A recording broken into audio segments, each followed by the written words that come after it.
The status of the empowerment in the oil and gas industry can be described as certain areas we've made progress, certain areas we need to improve. In the ownership space, we've made significant progress.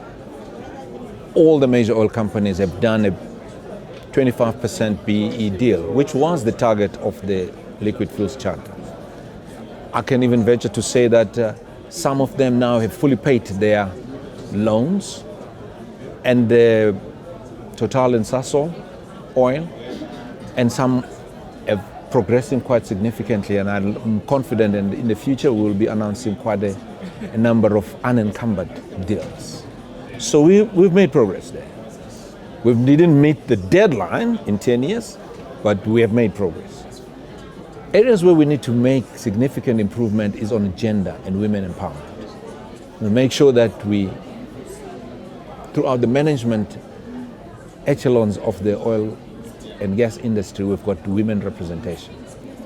The third area that we need to focus on is an area of procurement, preferential procurement, supporting the suppliers, small and medium enterprises, particularly on all those services that we procure and goods and services that we procure.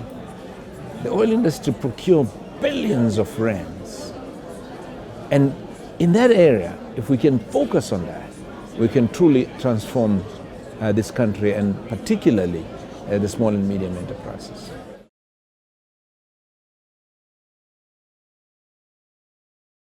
We've got to address three things. One is access to capital.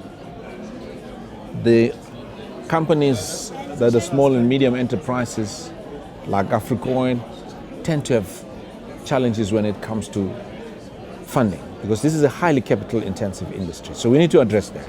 So we need, for instance, the DFIs, the banking institutions to come to the party table. The second one is the area of skills. There's a disconnect between what the academic institutions produces to what the oil and gas industry needs. So we need to bridge that gap.